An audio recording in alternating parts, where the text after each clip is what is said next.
All right, continue with number 6 here. So basically, this is our picture. We have a circle with a center of O. We have two chords, which I was calling them secants earlier.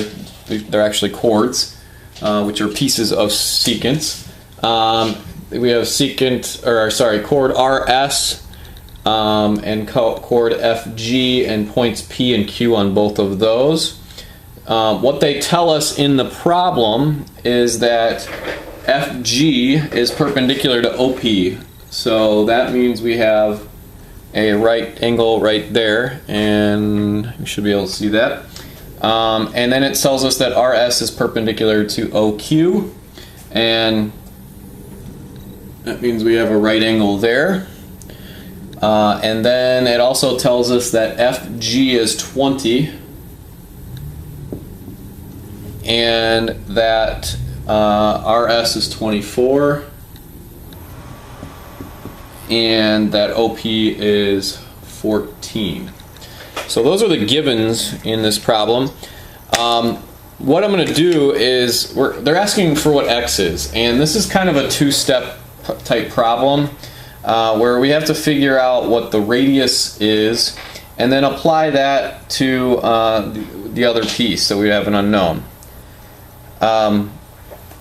Alright, so if we look at this, basically we have a chord, we have a distance from a chord to the center, a chord, a distance from the chord to the center. If I draw in the radius right here, this OG, we talked about this a little earlier, we have a theorem that says if a segment from the center to a chord is perpendicular to that chord, it bisects the chord. So if this whole piece is 20, this PG is 10.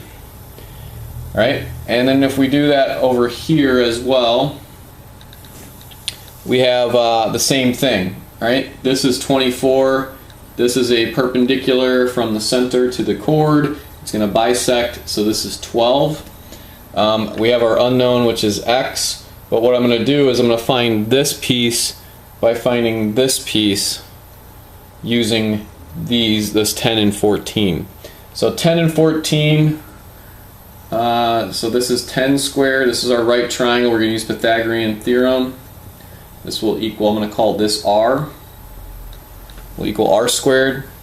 So we have 100 plus 14 squared, I believe, is 196. Let me just double check that.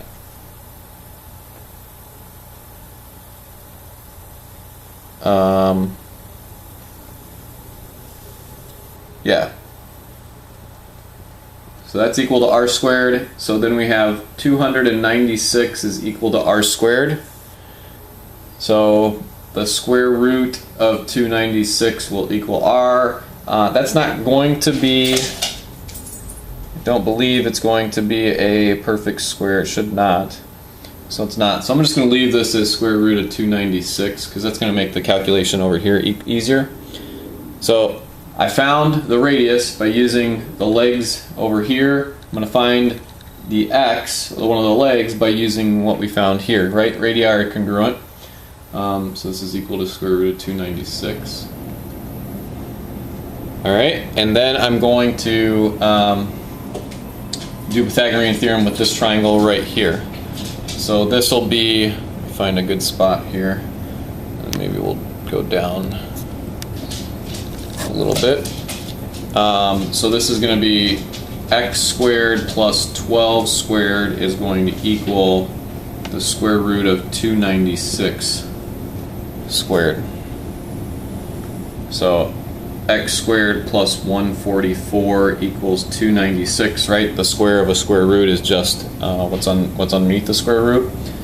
And then x squared will equal 296 minus 144, which will be what, 152.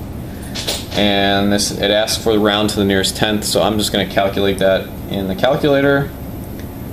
So I'm going to take the square root of 152, and that is going to equal 12.2. 3. Okay. So a little bit complicated of a problem, in the fact that it was 2 steps, twofold. You basically had to find one piece that was unknown given this information, and use that piece to find the unknown that they are asking for. So again, this is a pretty interesting problem, and pretty similar if you see these type of problems where they give you the length of a chord and another length of a chord, and then you're gonna see that that's probably the way that you're gonna have to do it, based on what they give you. So, okay, let's scroll down here to figure out number 7.